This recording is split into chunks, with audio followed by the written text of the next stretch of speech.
नमस्कार स्टूडेंट, आज की आपकी इस क्लास में आप सभी का स्वागत है। अपना एक नया चैप्टर शुरू हो गया था, ठीक है। और इसके बारे में अपन ने कुछ थोड़ी बहुत है ना कुछ पढ़ भी लिया था अपन ने इसके पिछली वाली क्लास में। आज अपन को अभिक्रियाओं का वेग पढ़ना है। अब अभिक्रिया का वेग क्या होता है? तो अभिक्रिया का वेग का मतलब होता है कि अभिक्रिया मतलब धीमी हो रही है कि तेज गति से हो रही है, ठीक है ना। तो उसको क्या है, अपन को समीकरण के माध्यम से अपन को समझना है कि अभिक्रिया है ना किस तरीके से होती है, यानी कि उसका जो सांद्रता में जो परिवर्तन है वो समय के साथ किस प्रकार होता है।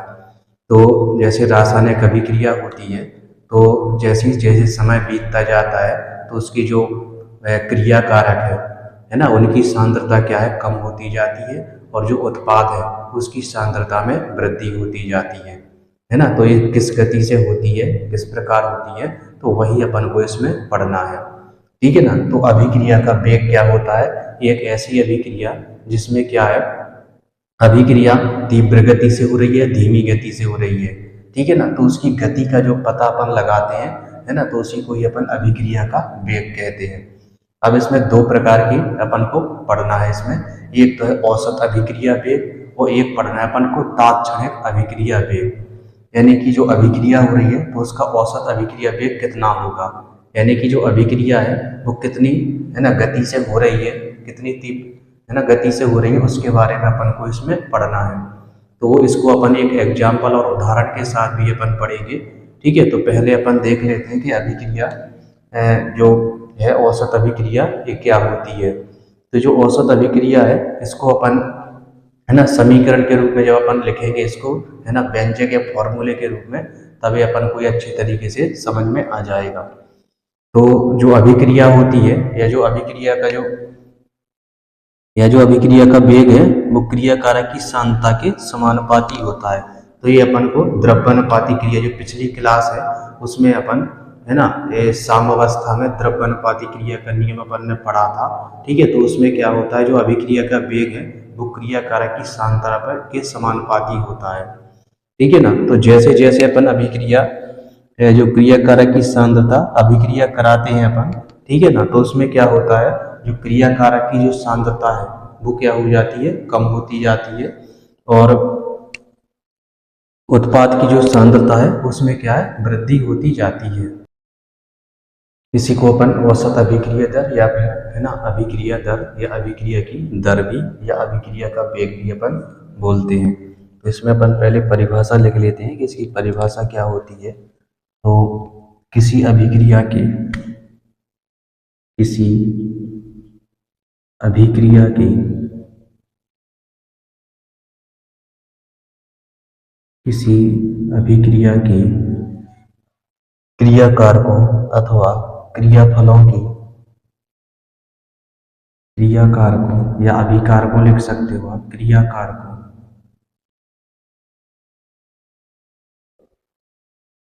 किसी अभिक्रिया के क्रिया कारकों और क्रियाफलों क्रियाफलों या फिर इसको अपन उत्पाद भी बोल सकते हैं, ठीक है। उत्पाद की सांद्रता में उत्पाद की सांद्रता में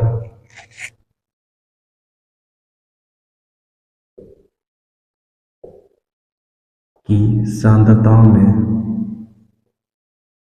समय के साथ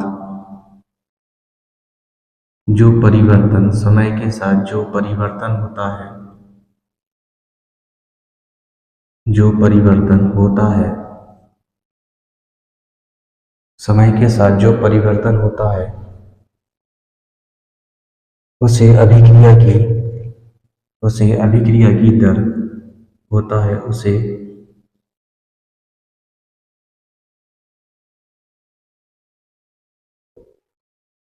अभिक्रिया की वेग बोल सकते हैं या फिर दर, ठीक है। अभिक्रिया की दर या औसत अभिक्रिया वेग कहते हैं अथवा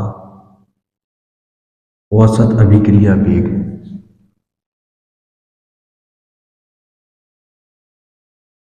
अथवा औसत अभिक्रिया वेग।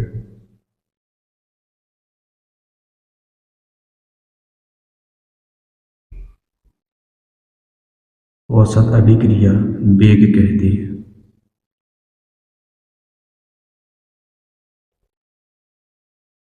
औसत अभिक्रिया वेग कहते हैं।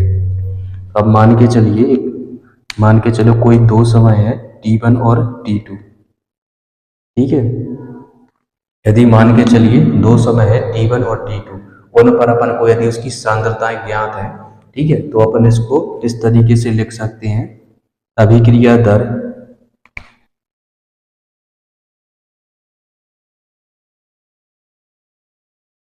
अभिक्रिया दर R बराबर x1 माइनस x2 बटे में T2 माइनस T1 बराबर में इसको अपन लिख सकते हैं delta x upon delta T, delta x बटे में डेल्टा टी, ठीक है। इस तरीके से अपन इसको लिख सकते हैं, जहां पे डेल्टा x बराबर T1 माइनस T2, जहां पे डेल्टा x बराबर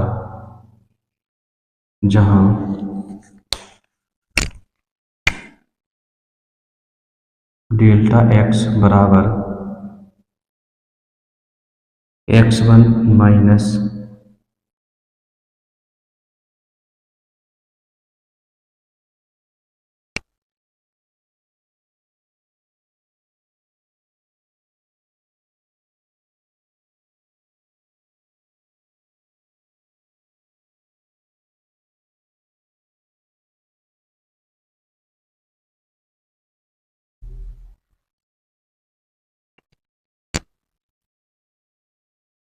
x बराबर T2 माइनस T1 समय में सांद्रता परिवर्तन,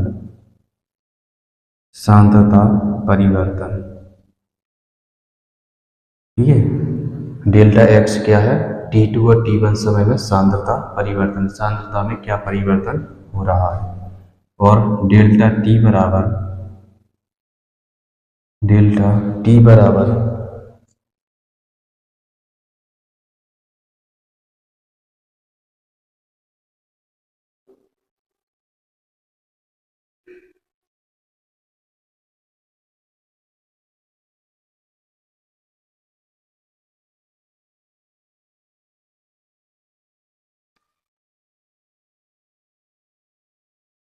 x1 और x2 क्रिया कारक की सांद्रता है। ये क्रिया कारक की सांद्रता, ये क्या है, ये क्रिया कारक की सांद्रता है। इसी को ही अपन है ना औसत अभिक्रिया दर या औसत अभिक्रिया वेग कहते हैं, ठीक है। अभिक्रिया की दर भी बोल सकते हैं, अभिक्रिया का वेग भी बोल सकते हैं, या फिर औसत अभिक्रिया दर या औसत अभिक्रिया वेग, इसी को अपन कहते हैं, ठीक है। अब इसको अपन एक उदाहरण के द्वारा समझते हैं, ठीक है। एक समीकरण के द्वारा अपन लेते हैं और इसको समझते हैं अपन।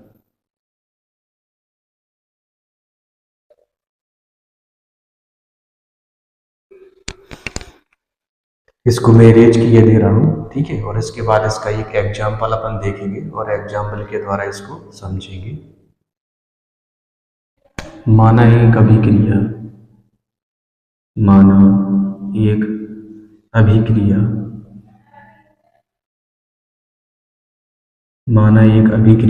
निम्न प्रकार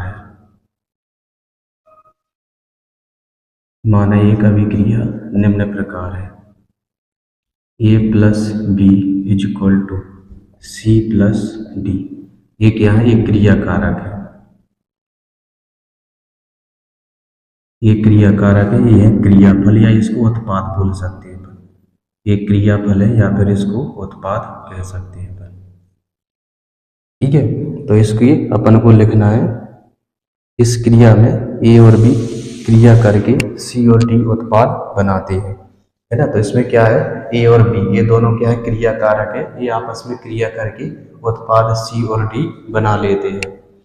ठीक है। तो समय के साथ इसमें क्या होता है कि ए और बी की, है ना, तो इसमें अपन लिख सकते हैं समय के साथ, समय के साथ ए और बी की, ए और बी की सांद्रता,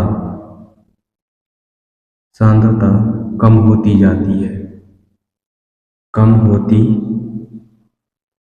जाती है, तथा सी और डी की, तथा सी और डी की सांद्रता, डी की सांद्रता में वृद्धि होती जाती है, वृद्धि होती जाती है। ठीक है।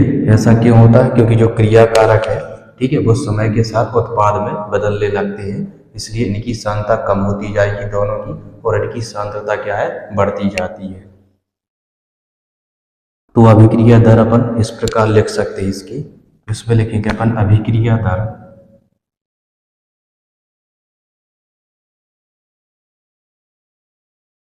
अभिक्रिया दर बराबर क्रिया कारक ए और बी की सांद्रता में कमी, क्रिया कारक,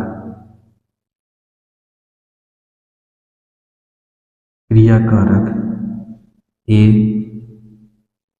अथवा बी की सांद्रता में कमी, की सांद्रता,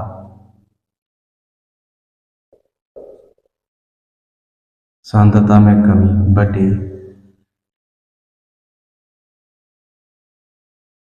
समय अंतराल, बटे में समय अंतराल, बटे में समय अंतराल।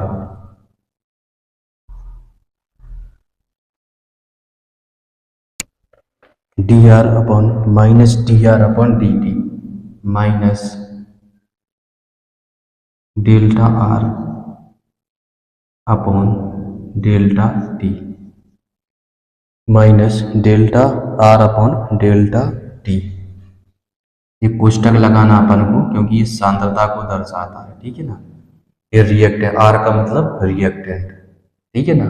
आप इन दोनों को भी लिख सकते हैं, डेल्टा ए और डेल्टा बी भी लिख सकते हैं, अलग अलग करके लिखना पड़ेगा अपन को, ठीक है। आप ऐसे भी लिख सकते हैं इसको, और नहीं तो आप अलग अलग करके भी इसको लिख सकते हैं। अभी अपन इसको बाद में लिखेंगे अलग अलग करके, पूरा है ना, पूरी रिएक्शन लिखेंगे अपन। और इसी प्रकार अभिक्रिया दर अपन इसकी भी लिखेंगे, है ना, अभिक्रिया दर सी और डी की, ठीक है। तो अभिक्रिया दर,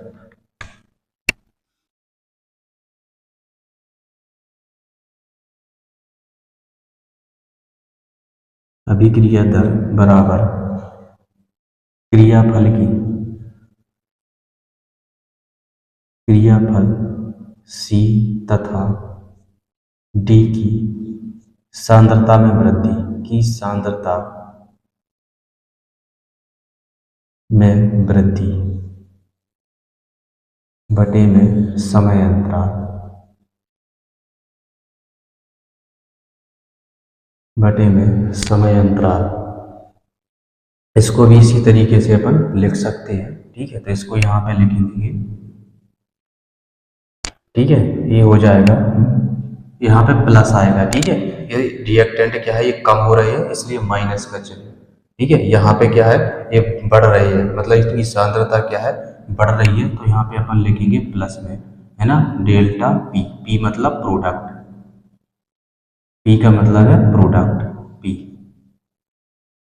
और बटे में डेल्टा टी, ठीक है। इस तरीके से इसको अपन लिखेंगे, या फिर इसको दूसरे तरीके से भी अपन इस तरीके से भी इसको लिख सकते हैं, ठीक है। इसको अपन लिखेंगे इस तरीके से, माइनस डेल्टा ए की कॉन्सेंट्रेशन बटे में डेल्टा टी, या माइनस डेल्टा बी की कॉन्सेंट्रेशन बटे में डेल्टा टी, ठीक है। इस तरीके से ऐसे भी लिख सकते हैं अपन, ऐसे भी लिख सकते हैं पूरा, ठीक है। और इसको भी अपन इस तरीके से लिख सकते हैं, ठीक है, तो ये क्या होती है, ये अभिक्रिया दर लिखने का तरीका होता है कि किस तरीके से अपन इसको लिख सकते हैं। इसके बाद अपन पूरी अभिक्रिया को भी लिख सकते हैं इसमें। ठीक है, इस पूरी जो रिएक्शन है इसको और इसके जो लिखने का इस लिखा है अपन ने, है ना, तो इसको थोड़ा ऊपर की ये दे रहे हैं और इसको भी अपन लिखना देख ले रहे हैं कैसे लिखना है। तो इसको अपन को लिखना है माइनस, सॉरी प्लस लगाना है इसमें, डेल्टा पी बटे में डेल्टा टी। ठीक है, और इसको अपन अलग अलग करके भी लिख सकते हैं। तो इसको लिखेंगे अपन प्लस में डेल्टा सी बटे में डेल्टा टी, या प्लस में डेल्टा डी और बटे में डेल्टा टी, इस तरीके से। ठीक है, तो ओवरऑल रिएक्शन को आप इस तरीके से भी आप लिख सकते हैं। ठीक है, तो ये होती है अभिक्रिया दर। और इसमें जो माइनस चिन्ह है, ठीक है, ये माइनस चिन्ह है, तो ये दो तरीके से अपन इसको समझ सकते हैं। पहला ये बताता है कि सांद्रता में क्या है, कमी हो रही है, यानी कि जो क्रिया कारक है वो आपके कम हो रहे हैं, इसलिए इसमें माइनस का चिन्ह है। यहाँ पे आपके जो क्रियाफल यानी कि उत्पाद है वो आपके बढ़ रहे हैं, इसलिए इनमें क्या है, प्लस चिन्ह आ जाता है। और अपन दूसरे तरीके से भी अपन ये भी कह सकते हैं कि जो आपकी जो सांद्रता है वो माइनस में, मतलब नेगेटिव में नहीं हो सकती है। ठीक है ना, तो इसको पॉजिटिव बनाने के लिए इसमें एक एक्स्ट्रा माइनस का चिन्ह लगा देते हैं। ठीक है ना, बाकी ये जो पहला तरीका हमने बताया है वो ज़्यादा सरल है, उसको आप उसको अच्छे तरीके से समझ सकते हैं। अब इसके बाद अपन एक और अभिक्रिया देखते हैं जिसमें क्या सोशियोमेट्री का उपयोग किया जाएगा, यानी कि जिसमें क्या है कि मोल, अभी इसके मोल क्या है, समान है, एक मोल इसका एक मोल इसका, यानी कि सभी के क्या है, मोल समान है, मतलब एक एक है। अब अपन एक ऐसी रिएक्शन देख लेते हैं कि जिसमें क्या है, एक मोल भी है और दो मोल भी है ना, तो उसको अपन किस तरीके से लिख पाएंगे। ठीक है, तो मैं इसको इरेज किए दे रहा हूँ और उसके बाद अपन, है ना, जो सिंगल मोल है, केवल एक ही मोल है ना, तो अपन एक से ज्यादा मोल की रासायनिक अभिक्रियाओं का अपन जो व्यंजक है वो अपन कैसे लिख पाएंगे वो अपन देखेंगे। तो एक एक रासायनिक अभिक्रिया है ना, तो अपन ने एक दूसरे प्रकार की रासायनिक अभिक्रिया ली है जिसमें क्या है, देखो इसमें जो क्रिया कारक है ना, तो इसमें क्या है, इसका एक मोल है और इसका क्या है, दो मोल है। ठीक है, ये आपकी क्रिया कारक है, ये क्रिया कारक है, ये क्या है, ये उत्पाद है या क्रियाफल बोल सकते हैं, क्रियाफल। ठीक है, तो यहाँ पे अपन ने ए का एक ही मोल लिया है और बी के दो मोल लिए हैं, सी का एक मोल है और डी के अपन ने तीन मोल इसमें लिए हैं। ठीक है, तो इसको लिखने का तरीका है, इसको अपन इस तरीके से लिखेंगे, अभिक्रिया दर, अभिक्रिया दर बराबर, यहाँ पे माइनस लगाएंगे क्योंकि रिएक्टेंट है, तो माइनस लगाएंगे, माइनस डेल्टा ए की कॉन्सेंट्रेशन बटे में डेल्टा टी। यहाँ पे प्लस बराबर का चिन्ह भी लगा सकते हैं या फिर अपन या लिख देंगे, माइनस माइनस डेल्टा बी की कॉन्सेंट्रेशन बटे में डेल्टा टी। ठीक है, अब इसमें एक चीज समझने वाली बात है, इसमें दो लिखा है ना, तो इसमें क्या करेंगे अपन, एक बटे दो का गुणा करेंगे, वो भाग, हाँ गुणा करेंगे इसमें। ठीक है, एक और बटे में दो का। ठीक है, इसमें क्या करना है, अपन को मल्टीप्लाई करना है इसमें। ठीक है, एक बटे दो का अपन को क्या है, मल्टीप्लाई करना है। ठीक है, और माइनस का चिन्ह इसके आगे लगा दो अपन यहाँ पे, यहाँ पे। ठीक है, तो अपन को एक बटे दो डेल्टा बी बटे में डेल्टा टी, ये अपन को इसमें लिखना पड़ेगा। ठीक है ना, अब क्यों लिखा, क्योंकि यहाँ पे सोशियोमेट्री यानी कि जो है ना, दो मोल लिए हैं अपन ने, तो यहाँ पे लिखना पड़ेगा अपन को एक बटे दो।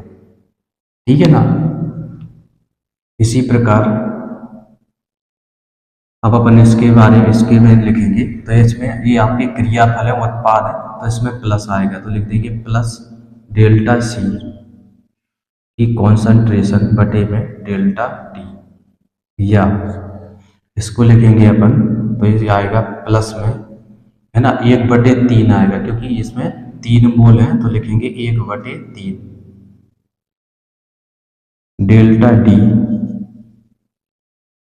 और बटे में क्या है डेल्टा टी। ठीक है, तो इस तरीके से अपन अभिक्रिया दर लिखते हैं। ठीक है, तो ये तरीका होता है अभिक्रिया दर लिखने का, है ना। तो इसको अभिक्रिया दर या औसत अभिक्रिया दर अपन कह सकते हैं इसको। ठीक है, तो ये आपकी औसत अभिक्रिया दर होती है, और डेल्टा इसका मतलब होता है कि जो अभिक्रिया है सूक्ष्म समय में हो रही है। ठीक है ना, ये क्या है, डेल्टा का मतलब है कि सूक्ष्म समय में हो रही है ना। जो समय है वो सूक्ष्म समय बन, यानी कि कम समय लग रहा है इसमें, सूक्ष्म समय। ठीक है, सूक्ष्म समय में अपन को डेल्टा का इस्तेमाल करना है, लेकिन वहीं पे जब जो अभिक्रिया है अत्यंत सूक्ष्म समय में हो। ठीक है ना, अभिक्रिया क्या है, अगर अत्यंत सूक्ष्म समय में होती है, यानी कि जो तात्क्षणिक अभिक्रिया है, ठीक है, तात्क्षणिक अभिक्रिया है, तो उसको अपन यहाँ पे डेल्टा के स्थान पे डी का इस्तेमाल करेंगे। ठीक है, अगर मान के चलिए डी आ रहा है तो ये हो रही है अत्यंत सूक्ष्म समय में, अत्यंत सूक्ष्म समय। ठीक है, तो जो तात्क्षणिक अभिक्रिया होगी उसको अपन इसके द्वारा डी के द्वारा दर्शाएंगे, मतलब डेल्टा की जगह पे ये डी आता जाएगा। ठीक है ना, ये ABCD वाला डी है, ये आता जाएगा इसमें।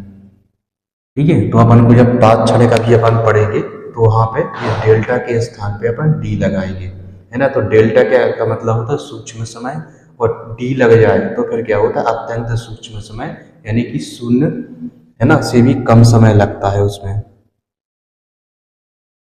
ठीक है, तो इस तरीके से अपन ने औसत अभिक्रिया दर अपन ने, या अभिक्रिया की जो दर होती है या अभिक्रिया का वेग जिसको बोलते हैं, तो वो अपन ने पढ़ लिया है।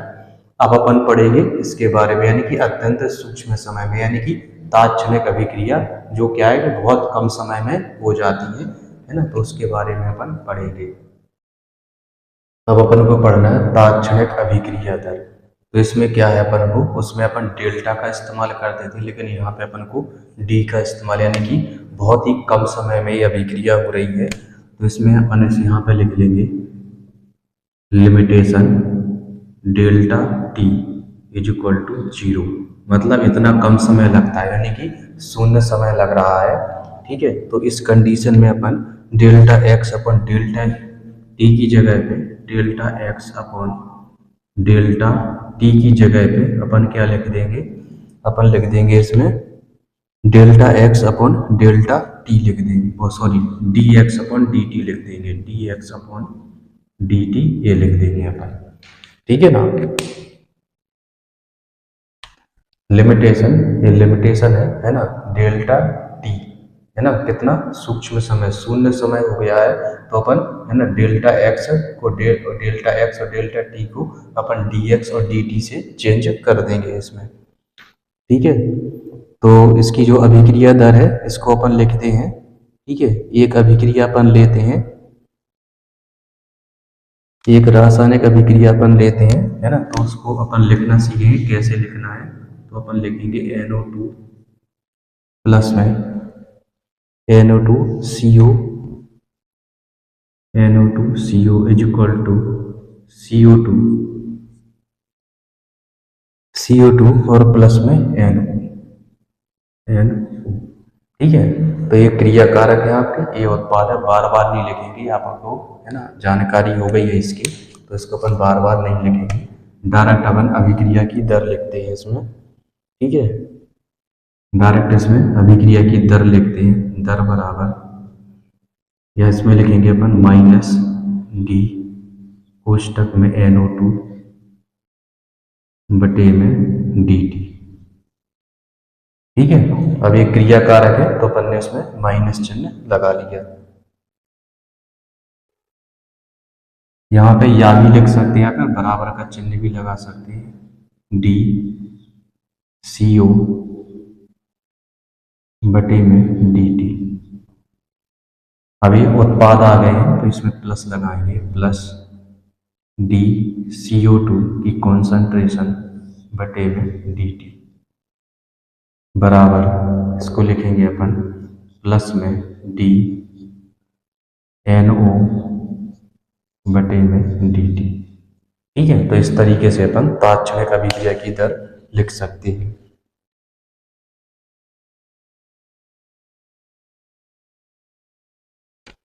इसमें अभी कोई सोशियोमेट्री, सभी में क्या समान है, मतलब एक ही एक मूल्य लिए हैं अपन ने। ठीक है, अब अपन क्या करेंगे कि अभिक्रिया ऐसी लेंगे जिसमें क्या है 2 मोल होंगे और उसको अपन लिखना सीखेंगे। ठीक है, उसमें क्या होंगे 2 मोल होंगे, इसमें लिखेंगे अपन H2 प्लस में I2 is equal to 2HI। ठीक है, तो इसकी अपन अभिक्रिया दर लिखेंगे या तात्क्षणिक अभिक्रिया दर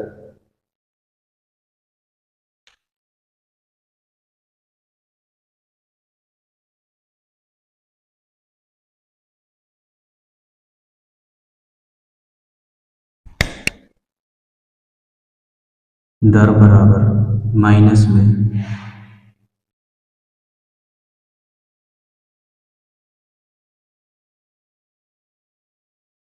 H2 बटे में डी टी। ठीक है, इस तरीके से अपन इसको लिखना है बराबर, अब ये लिखना है अपन को माइनस डी I2 बटे में डी टी बराबर। अब इसके बाद अपन को ये उत्पाद लिखना है। ठीक है, तो उत्पाद लिखेंगे तो यहाँ पे 2 है सोशियोमेट्री, तो यहाँ पे कर देंगे 1/2। ठीक है, 1/2 से इसमें डिवाइड करेंगे और यहाँ पे लिखेंगे डी एच आई बटे में डी टी। ठीक है, तो इस तरीके से अपन को इसमें लिखना है।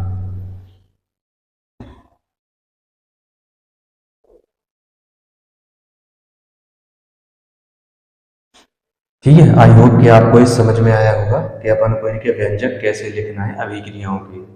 ठीक है ना, तो इस तरीके से अपन इसमें लिखना है ना। ध्यान रखना है इसमें कि यदि सोशियोमेट्री यानी कि मोल आते हैं तो उसको अपन को क्या है 1 से डिवाइड करना है अपन को। ठीक है ना, उसको क्या करना है इसमें 1/2 से इसमें मल्टीप्लाई करना है। ठीक है, तो जितना भी इसमें सोशियोमेट्री रहेगा उसको 1 से डिवाइड कर देना उसको। ठीक है ना, 1 से डिवाइड करके और इसमें मल्टीप्लाई में अपन को लिखना पड़ेगा। ठीक है, तो आई होप ये आपको चीजें ये समझ में आई होंगी। ठीक है, और इसी प्रकार के यहीं से ये सवाल बनते हैं इसमें। ठीक है ना, इसी में क्या है सवाल बनते हैं, तो इसमें अपन सवालों पे नहीं जाते हैं क्योंकि इसमें जो आपको रिएक्शन दी जाएगी वो कहेंगे कि इसको आप है ना दर समीकरण के रूप में आप लिखिए, तो कुछ नहीं है अपन को। अगर मान के चलो औसत अभिक्रिया की दर पूछी है तो अपन उसको डेल्टा लगा देंगे, और यदि तात्क्षणिक है यानी कि कम समय में अत्यंत सूक्ष्म समय में अभिक्रिया हो रही है वो आपको दिया जाएगा कौन सी अभिक्रिया है, तो उसमें आप डी लगा सकते हैं। ठीक है ना, अब इसकी अपन इकाइयां देख लेते हैं कि जो दर की जो अभिक्रिया दर की है वो इकाई क्या होती है। तो जो सांद्रता होती है, सांद्रता को अपन मोल पर लीटर में व्यक्त करते हैं। जो आपकी सांद्रता है, ठीक है ना, इसमें अपन सांद्रता ही को लेते हैं और सांद्रता की जो इकाई होती है वो होती है मोल पर लीटर या मोल पर लीटर होती है इसकी इकाई। ठीक है, मोल पर लीटर। ठीक है, और समय क्या लेते हैं, समय की इकाई होती है और अपन इसमें समय लेते हैं। ठीक है, तो समय की इकाई सेकंड होती है तो अपन सेकंड ले सकते हैं। ठीक है, या फिर मिनट ले सकते हैं अपन। ठीक है, इकाई क्या होती है मिनट होती है तो अपन इसमें मिनट ले सकते हैं। ठीक है, तो इसकी जो इकाई हो जाएगी है ना मोल पर लीटर सेकंड इनवर्स। ठीक है, तो इसकी जो इकाई है, इकाई अपन 2 तरीके से इसमें लिख सकते हैं, mole litre inverse, mole litre inverse और सेकंड इनवर्स, सेकंड इनवर्स। ठीक है, ये अपन इकाई ले लेते हैं इसकी। ठीक है, mole litre inverse second inverse, इस तरीके से भी लिख सकते हैं इसको, मोल लीटर इनवर्स और सेकंड इनवर्स, इस तरीके से अपन मोल ले सकते हैं। ठीक है, अगर अपन को मिनट में दी गई है तो अपन सेकंड की जगह पे अपन मिनट लिख देंगे। ठीक है, अगर मान के चलिए मिनट में लिखना है अपन को तो लिखेंगे मोल लीटर इनवर्स और मिनट इनवर्स। ठीक है, तो ये सांद्रता इसकी अभिक्रिया दर की इकाई होती है। ठीक है, mole litre inverse second inverse या फिर mole litre inverse minute inverse, ये इसकी इकाई होती है। ठीक है, आई होप कि आपको ये सब समझ में आया होगा। तब अपन अगली क्लास में अपन पढ़ेंगे अभिक्रिया की दर को प्रभावित करने वाले कारक। ठीक है, एक इम्पोर्टेंट क्वेश्चन है ये वाला, अभिक्रिया की दर को कौन कौन से कारक प्रभावित करते हैं, है ना। तो इसको अपन अगली क्लास में पढ़ेंगे। वो आज की क्लास अपनी यहीं पे समाप्त करते हैं। आई होप जो भी चीज़ें हमने आपको बताई हैं वो आपको अच्छे तरीके से समझ में आई होंगी। और अगली क्लास में अपन एक नए टॉपिक के साथ, है ना, फिर से शुरू करेंगे।